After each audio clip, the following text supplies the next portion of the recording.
Center for AIDS Research, Associate Director, General Clinical Research Unit, and Adjunct Professor of Epidemiology with the Gillings School of Global Public Health. After Dr. Eron's presentation, we will have Dr. Melissa Miller. She's Professor of Pathology and Laboratory Medicine and Director of Clinical Microbiology and Molecular Microbiology Laboratories. So Dr. Eron, we'll go ahead and turn it over to you. Great, thank you. I hope you all can hear me clearly. I appreciate this opportunity to talk to people. I'll actually probably go pretty quick to leave time for Dr. Miller and hopefully time to answer questions too. So I think people know on this call that COVID-19 illness has a kind of a broad array of clinical presentation. Most people, 80% or more, have relatively mild illness, and only about 20% of people who get infected actually are sick enough to come to a healthcare or hospital setting, and some maybe 15 to 20% of people end up being admitted to the hospital, and then a smaller fraction, half of that 20%, end up in intensive care units. At our hospital, at the medical center, more than half of the people are in intensive care, in part because we get referrals from outside hospital. The symptoms of initial COVID are those of a respiratory viral infection. Most people eventually develop fever, though only about half of the people have fever initially. And certainly cough and shortness of breath are common. One symptom that turns out to be pretty specific is kind of loss of taste and smell. And that may have to do with the both local and maybe even central nervous system reaction to the infection. But people can have an array of symptoms. We've had people with nausea and vomiting. We've had people with diarrhea, and it's quite a range. Most people who end up being hospitalized get hospitalized because they're short of breath. Though in older people, we've had people, admitted for confusion or differences in consciousness, but that's it is predominantly a respiratory illness. So there are a lot of consequences, including hematologic coagulation related to COVID, and I can answer questions about that at the end. Slide.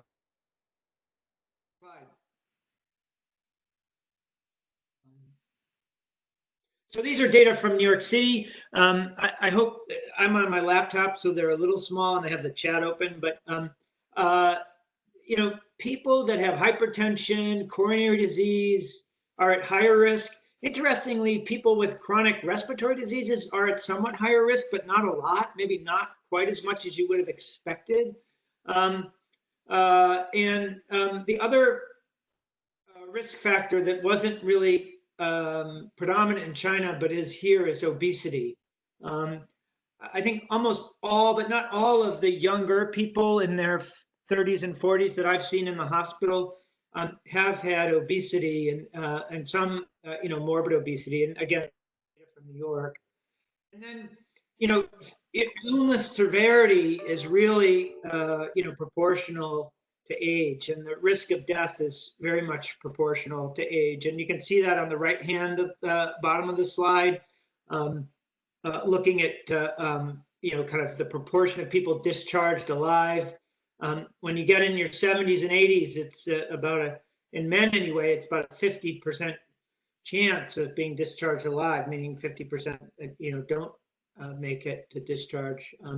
Women, for some reason, are less likely to die than men, and this was also seen in China. It's not 100% clear. It may be that men have more risk factors than women. None of these, what I'm showing you here, really is a multivariable analysis, and those analyses will be done. But men are certainly at greater risk of dying than women. Next slide.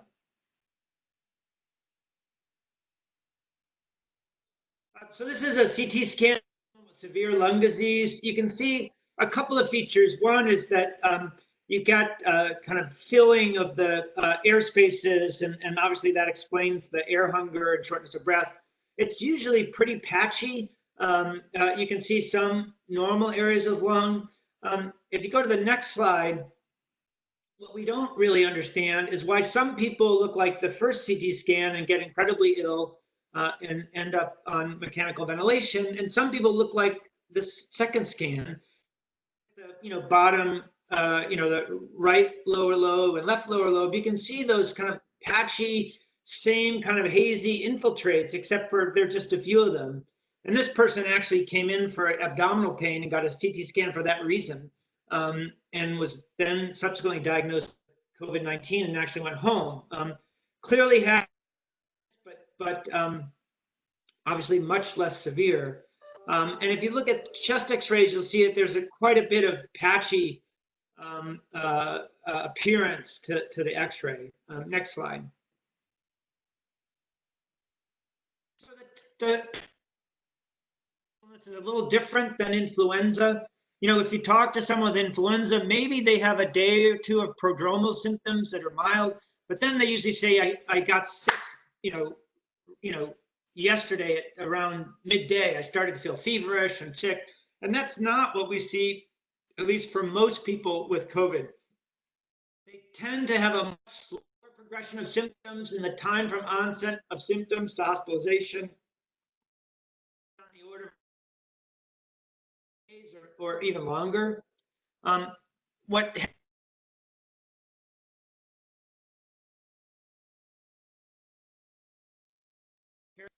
sort of breath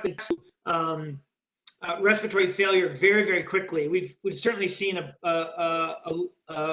frequently seen people show up to the emergency room short of breath and end up intubated in the intensive care unit, 6 or 12 hours later.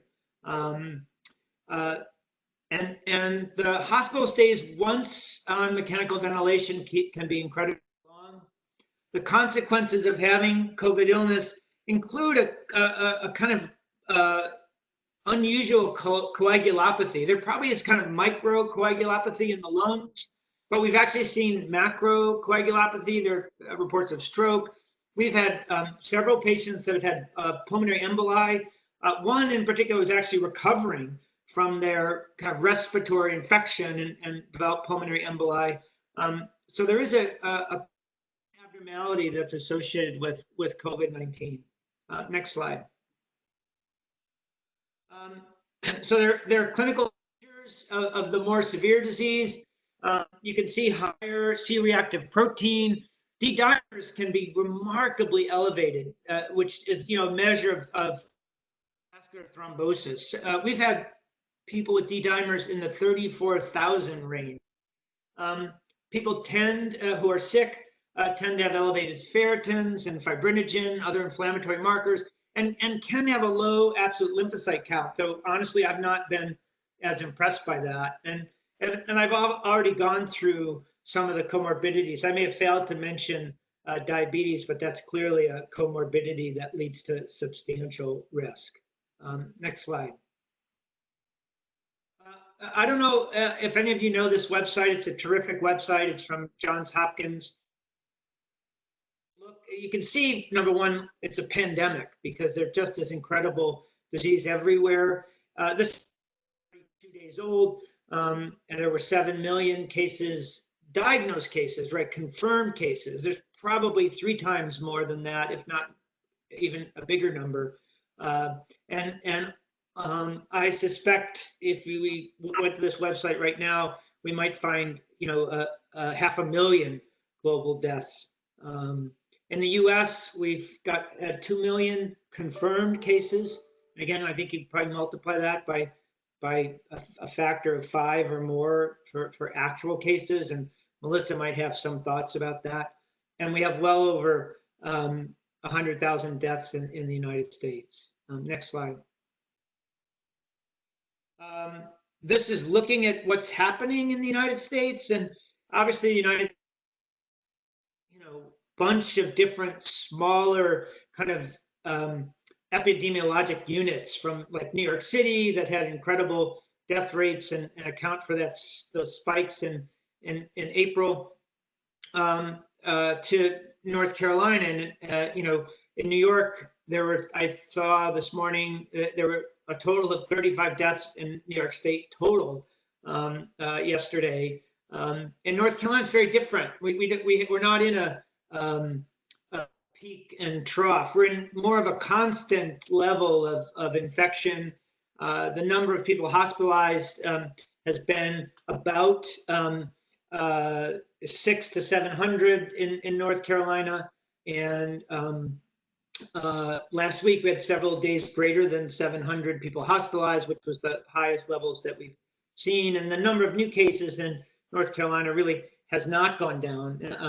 It's gone up. Some of that's due to increased testing, and Melissa will talk about testing. But I think also we don't see a waning of infections as yet in North Carolina.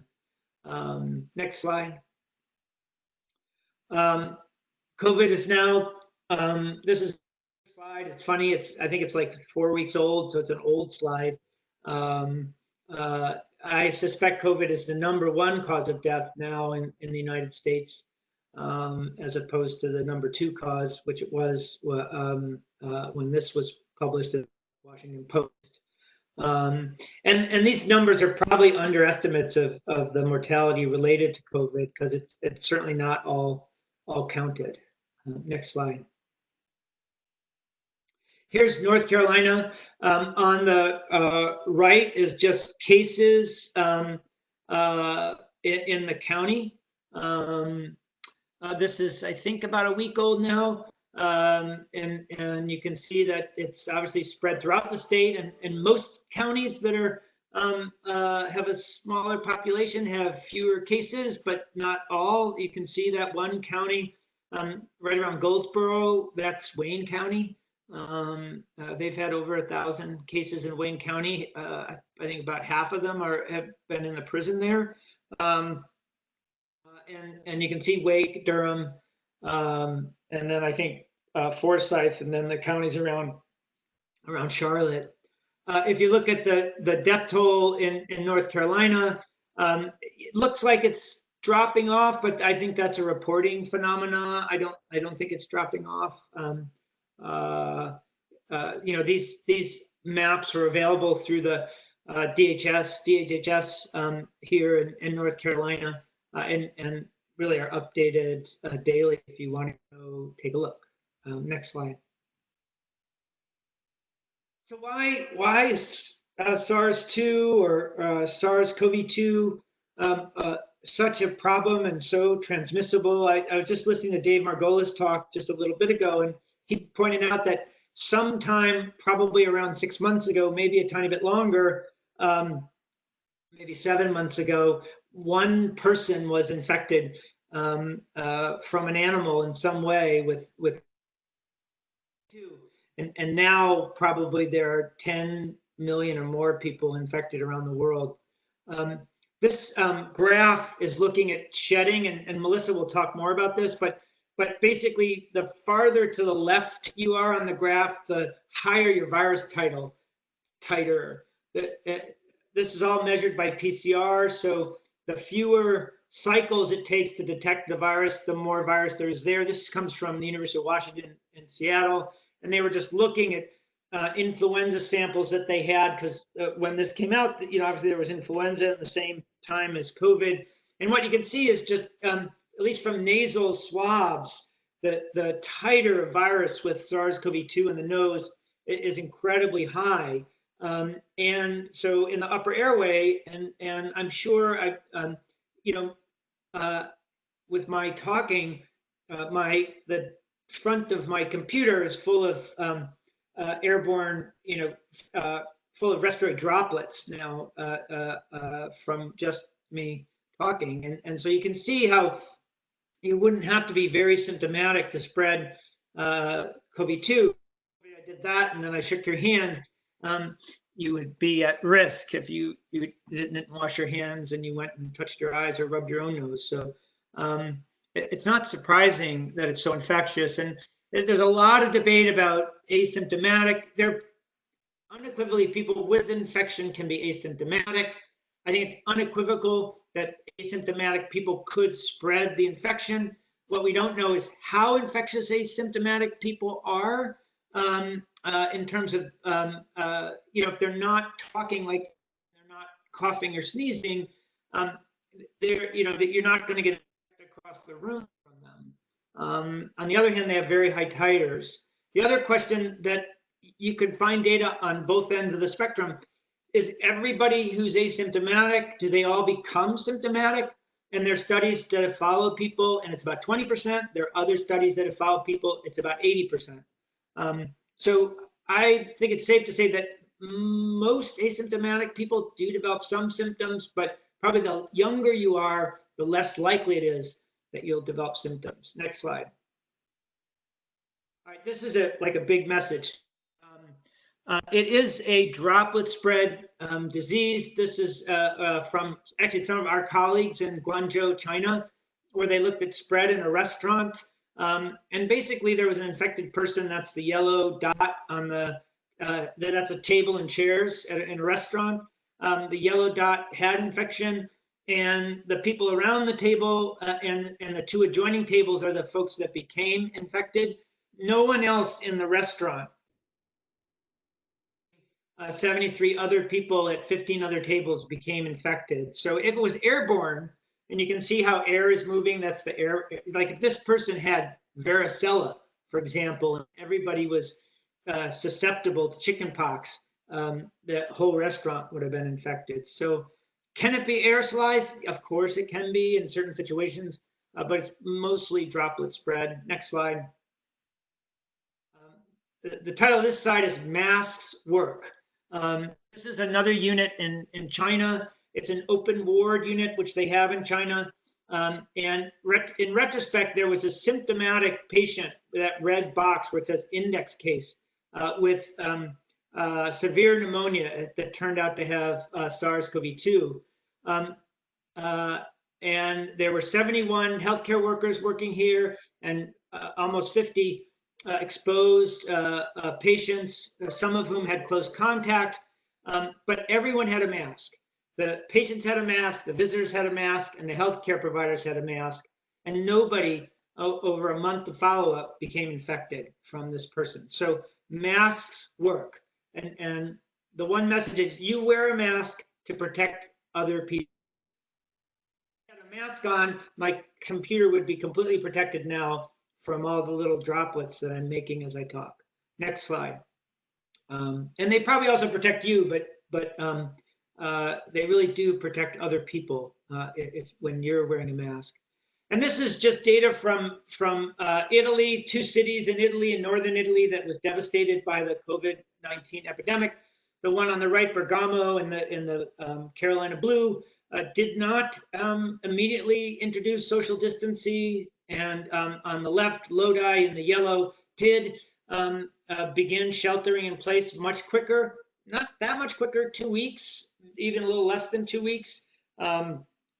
And you can see the difference in cases between the 2 cities, which are relatively similar in size and are certainly in the same region. Next slide. So what about therapy? We have therapy, which is remdesivir. That's a polymerase inhibitor. It blocks replication of the virus. It actually blocks replication of a whole bunch of different RNA-dependent RNA polymerase using viruses. That's what we have. Lopinavir or ritonavir probably has some activity, but it's hard to demonstrate. It's probably not very potent. I think it's becoming clearer that chloroquine and hydroxychloroquine, if they have activity, it is modest and would have to be applied very early in the course of infection. We do know that we can make monoclonal antibodies. So these are antibodies that specifically bind to that spike protein that the SARS-CoV-2 ACE2, which is on the receptor, on the surface of respiratory epithelial cells, and actually a lot of other cells too. and these monoclonal antibodies will be tested. Convalescent plasma, so that's plasma from people who have been infected and recovered. We know that we've actually measured this at UNC. We've measured whether there's neutralizing antibodies within convalescent plasma, and there are. They vary by person, and we're studying that pretty carefully. Luther Bartelt and Dr. De Silva and Dr. Barrick are working together to test that, along with Dave Margolis. Next slide. So what do we have? So I mentioned hydroxychloroquine. I think the evidence keeps, if you're hospitalized, it really is not really active. There was obviously a huge stir about that. I don't think for a hospitalized patient there's any reason to give them hydroxychloroquine with or without azithromycin. Lopinavir ritonavir is an HIV drug. There was a relatively large New England Journal study in China that where there was activity, but it wasn't significant, which is slightly different. It didn't work. There were differences in mortality, differences in ICU stay. There's also evidence from China that lopinavir ritonavir plus ribavirin might together have activity. If we have remdesivir, I don't think there's any reason to use it. If we run out of remdesivir, we still are suggesting it here at UNC, but I will say we're probably the only center in the country that believes this. So you might check my bias. I don't have any stock or anything, but I looked at those studies very carefully, and I think there might be a little bit of activity. Next slide. I just have a few more slides. Remdesivir, there was a study from China where it basically didn't work. It had about the same effect as lopinavir ritonavir, to be honest. They're almost exactly the same. And it's not clear why that it didn't have much activity in the study from China. It was a smaller study, and it may be that there were some other reasons why it wasn't active. There was a lot of use of other antivirals in the Chinese study, and also steroids. But next is the US study. So next slide, please. This is the very large study done by the NIH in the US and in Europe, which showed that on average, people went home 4 days earlier if they got remdesivir, and the mortality was reduced by almost 4%. In fact, when we get to the final data, it's closer to 4%. That's not a huge effect, obviously, but if you have 100,000 deaths, 4% is a lot of people. So it clearly has activity. If you go to the next slide, these are kind of time to discharge. So the faster the line gets to the top, the faster people are being discharged. And what you can see, if you go, A is overall, more people were discharged. You can see it's not dramatic. It's not like, huge separation, but it certainly was statistically significantly better. But as you go across to B, this is looking at people that didn't require any oxygen when they started the study. C is people just receiving regular flow oxygen. You can see that's actually the bigger difference. That's really where remdesivir had its effect. D is people that were on high flow or mechanical, high flow oxygen or non-invasive mechanical ventilation like CPAP or BiPAP. Maybe there's a small effect of remdesivir there. And then if patients were on mechanical ventilation, it was harder to see the effect. Now, when they did a multivariable look, there appeared to be some effect of remdesivir across the spectrum. But I think it's pretty clear that, and it makes sense, right? It's an antiviral for a respiratory infection. You need to give it earlier. I think we know that from influenza, and it's true for SARS-CoV-2. Next slide. We are developing oral therapy. This EIDD2801 is an oral therapy. It is also a inhibitor of the HIV RNA. It's actually causes lethal mutagenesis, which destroys the virus's ability to replicate. It does work it's an animal model. These are mice that are being protected if you give it quickly enough. Another example, if you give it within 12 hours, it has, works, the animals are really not impacted. But if you give it 24 hours, it has some benefit, but the animals clearly, some develop severe illness. So it, again, has to be given early. We're about to start a study of oral EIDD 2801 at UNC. We're looking for people that want to volunteer. They have to be people that are recently diagnosed, but we would be very happy to consider referrals. Next slide. What about what's coming? Well, we have multiple antibodies directed at the spike protein, these monoclonal antibodies. We're also going to be testing them at UNC for treatment, and Mike Cohen will be testing them for prevention. And then convalescent serum. So the serum from recovered patients is being given. We've given it to about 50 people at UNC. There's early evidence that it has activity in comparative trials, so we're very, very hopeful for convalescent serum. It may depend on which convalescent serum you get, how high the titers are within the convalescent serum, and we're trying to study that. Next slide. I'm going to skip and just go on to talk about vaccine, and we can, if people have questions about antibodies, I can answer them. Next slide. So there are lots of people developing vaccines. There are at least 4 that are going to be studied in the US. These are 30,000 person studies. So they're big studies. We're going to be a site at UNC. We'll enroll between 500 and 1,000 people. Again, if you have people that are interested in participating in a vaccine study, we would welcome them. Next slide.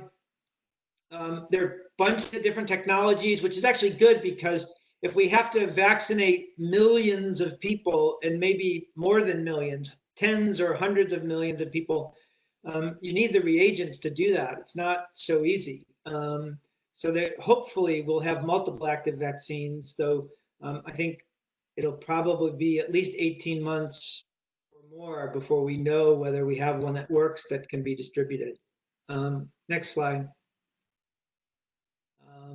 So just to summarize the treatment part, remdesivir works. It's modest activity, but it clearly works. And like most antiviral therapy, as I mentioned, starting earlier is almost certainly better. For vaccine, there's a race to start these trials. We hope to start as early as July at UNC with one of these big NIH trials. Can these monoclonal antibodies also work as prevention? Because older people do not develop good immunity with vaccines to respiratory viruses. So these monoclonal antibodies may be quite useful in the context of nursing home or nursing home outbreak. And then finally, if someone is infected or generates an antibody response to vaccine, will they be immune? And if they are, for how long? And those are open questions where we don't know the answer. So thank you for your time. I appreciate the opportunity to talk to you. Thank you, Dr. Eron. To Melissa. Real quick, before we get started with Dr. Miller's presentation, I'd like to remind everyone, with the exception of our presenters, if you'll turn off your video feed, it slightly improves our audio. If you'll take a minute to make sure your video and audio are muted. And then also, if you're a participant or a provider that wants to get CME credit, please ensure that you have sent us your full name in the chat function if your name is not showing correctly when you log on. Thank you so much, and I'll turn it over to Dr. Miller. Great, thank you so much.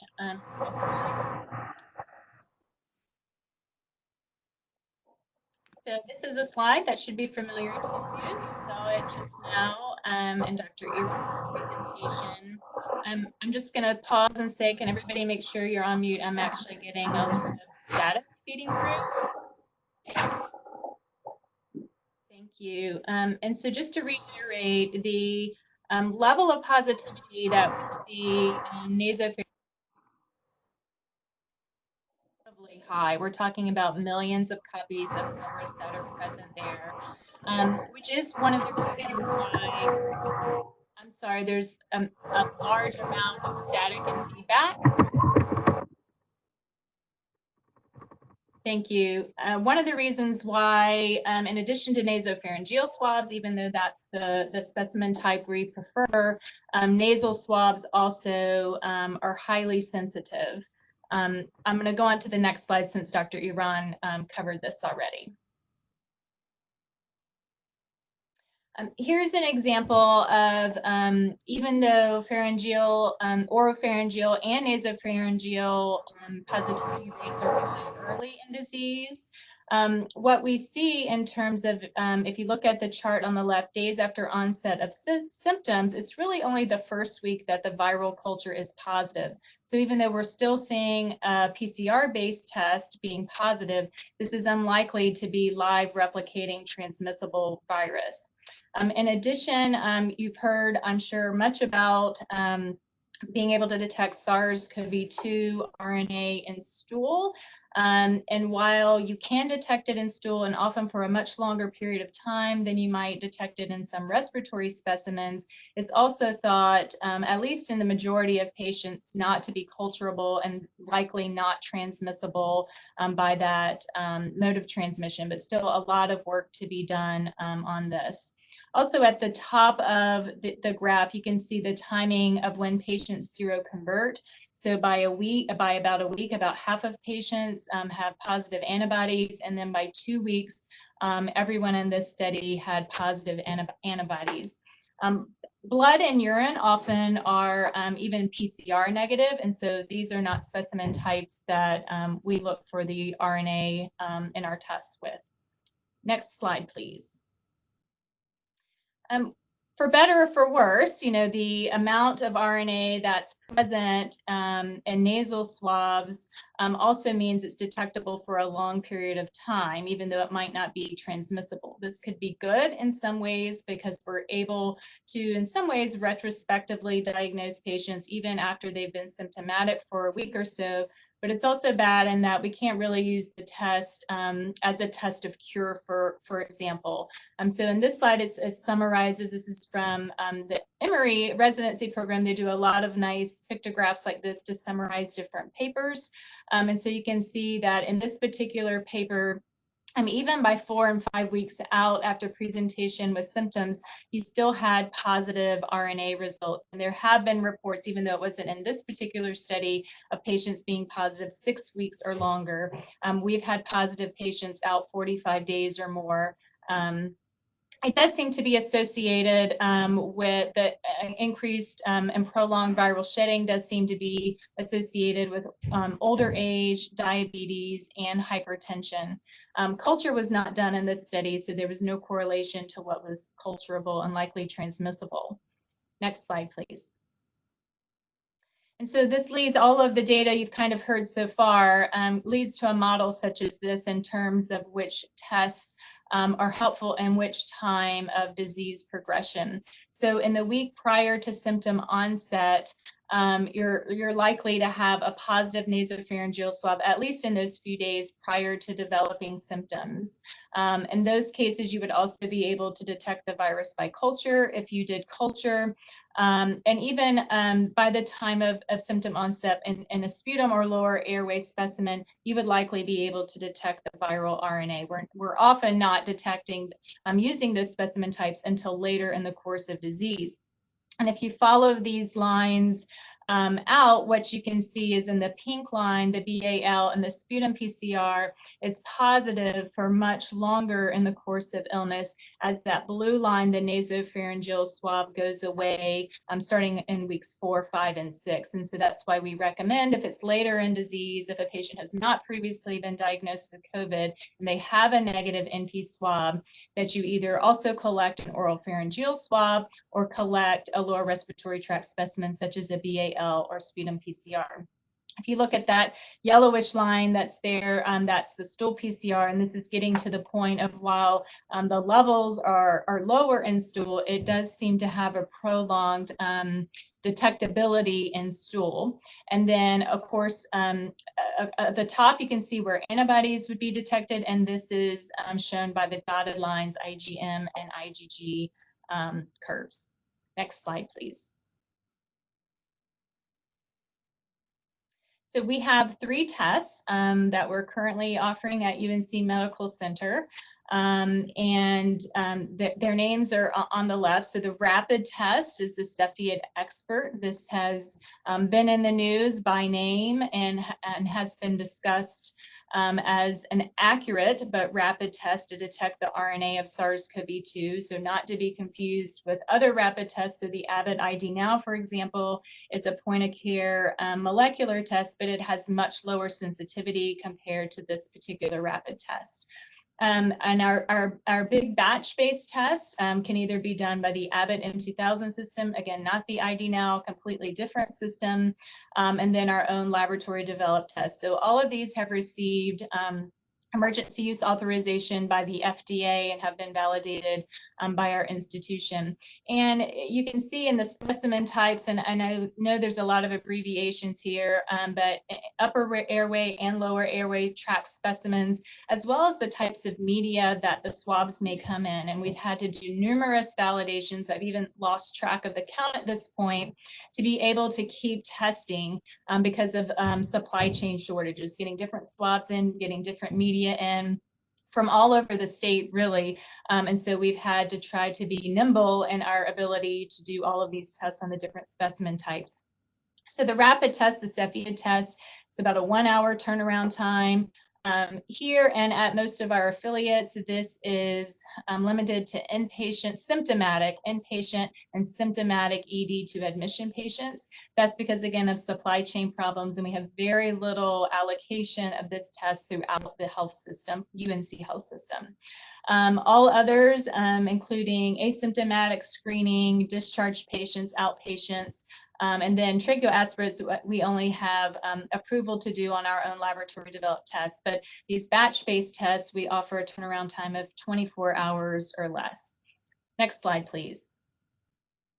To put this in a bit of context, so I have kind of our 2 main commercial tests and their limits of detection shown up here, and those are starred on this particular graph. But I've also included some of the reference laboratories and which are doing testing, and some of our clinics may be sending testing there, as well as the CDC assay, which was the first one to be available here under emergency use authorization. And the limits of detection.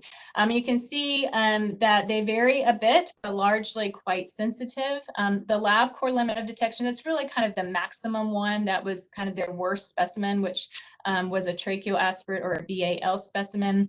They also have the CDC test at LabCorp, so not all of their tests have that high limit of detection, but all quite sensitive tests, and also approved for a variety of specimen types. Next slide, please.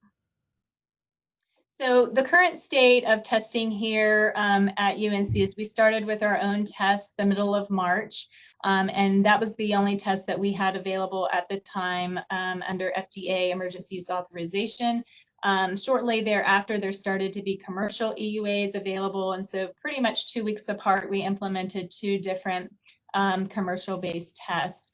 And we are performing testing of different patient types for all UNC health entities. A lot of the affiliates also have a Cepheid instrument and is able to do some rapid testing on site to a limited capacity to get that short turnaround time when it's really needed. So our current capacity, we stated at this time, not really including the rapid testing numbers, because the numbers of those tests that we get vary week to week, and they're not big numbers. So we can do up to about 1,000 tests per day. So that being said, I just pulled our numbers for today. We've already resulted today at 12:30 when I looked 960 tests. So we'll definitely be over that 1,000 mark at some point today. Next slide, please. So where are we going? Actually, right now we have this instrument that you see on the slide being installed here at the medical center, and this allows us the capacity to do an extra 1,000 a day. It's very automated, and so tests will run throughout the day, having about a turnaround time probably closer to 8 or 12 hours. Rex has also put in a purchase order for this instrument, and we have a second instrument coming, and the timing of those is still to be determined. It looks like it might be August now, I'm hearing, instead of July. But with those instruments in place, the health system, and particularly the triangle part of the health system, will have about 4,000 tests per day that we can do. In addition, Rex has acquired another type of test that is a batch-based test that they were able to get about 8,000 tests ordered to do testing there. So they're looking at bringing that testing up as well. Next slide, please. So this is from the North Carolina state site that Dr. Eron mentioned earlier, and these were data from yesterday, and these are some of the indicators that the governor and DHHS have been looking at in terms of reopening and what phase that we're in. And so, one of the questions is, do we have the capacity to test between 5,000 to 7,000 people a day? And you can see over the course of the last month, the trajectory of the number of tests that we've been able to do as a state has greatly increased. And this is a very positive trajectory that we're seeing. We're also seeing a slight uptick in positive tests. It's certainly not going down. It's holding stable to going a bit up. We've certainly seen an uptick in our positivity rate just in the last week alone for symptomatic testing. And so we are still seeing a lot of COVID here in North Carolina. Next slide, please. These are the numbers for the health system, and this was as of yesterday morning, I believe.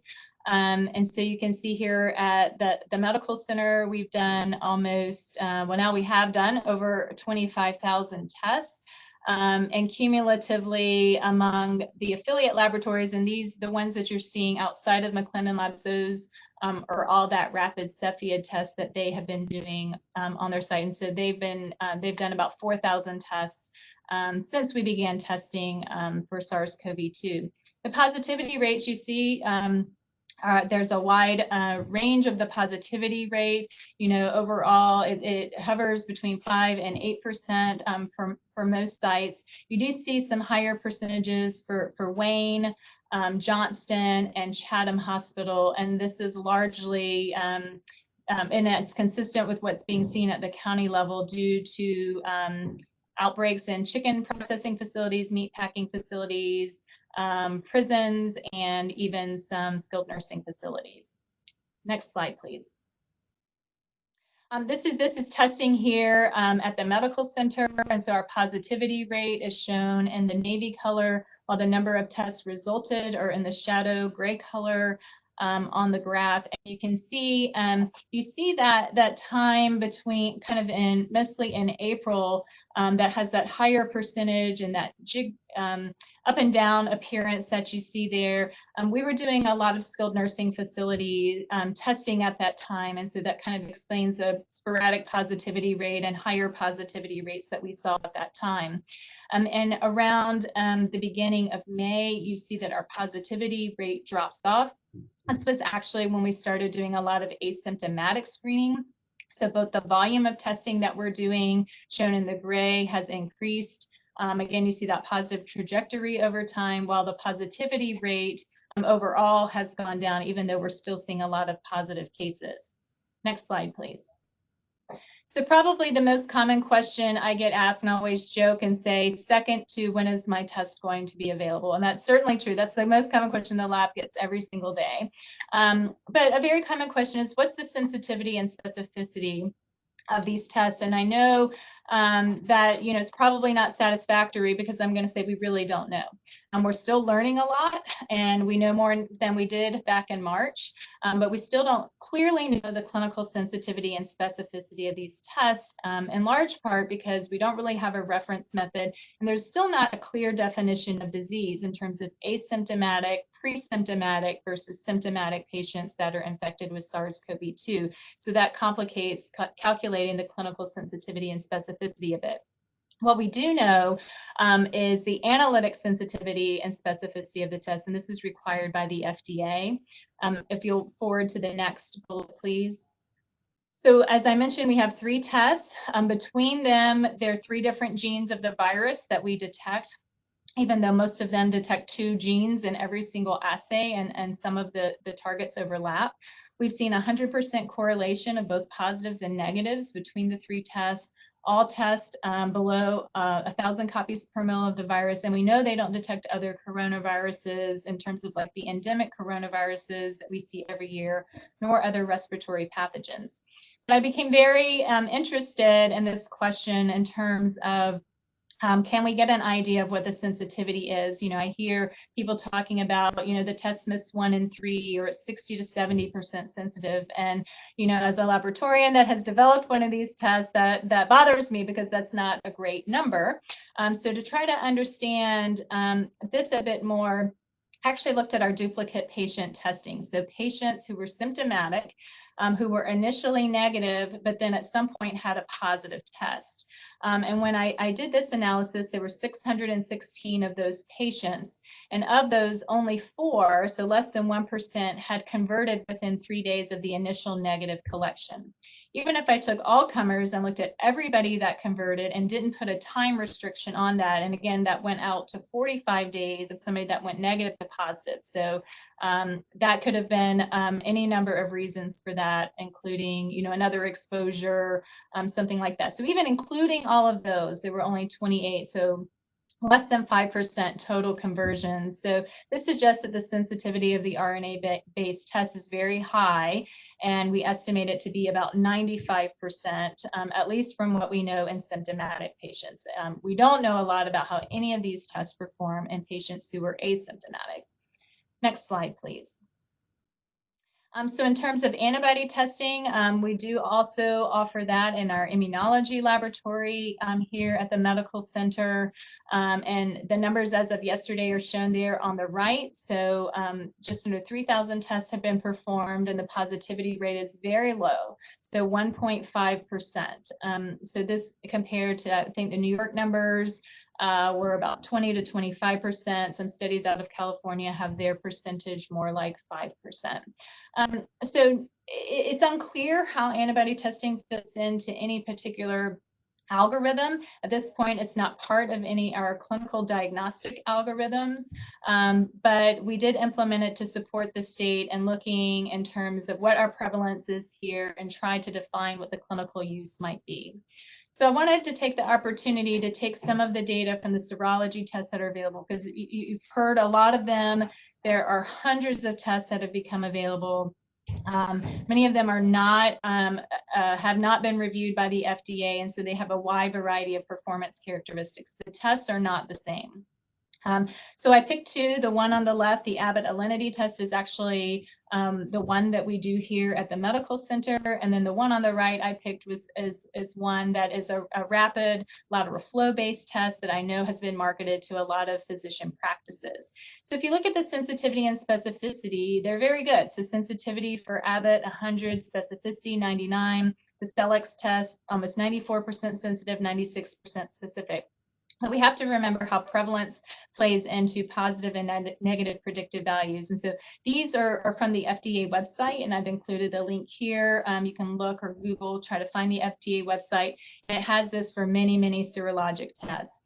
And, you know, they point out, you know, if you have a prevalence of 5%, this is shown on the bottom of those 2 tables, what the positive predictive value is. So you can see 84% and 55% respectively.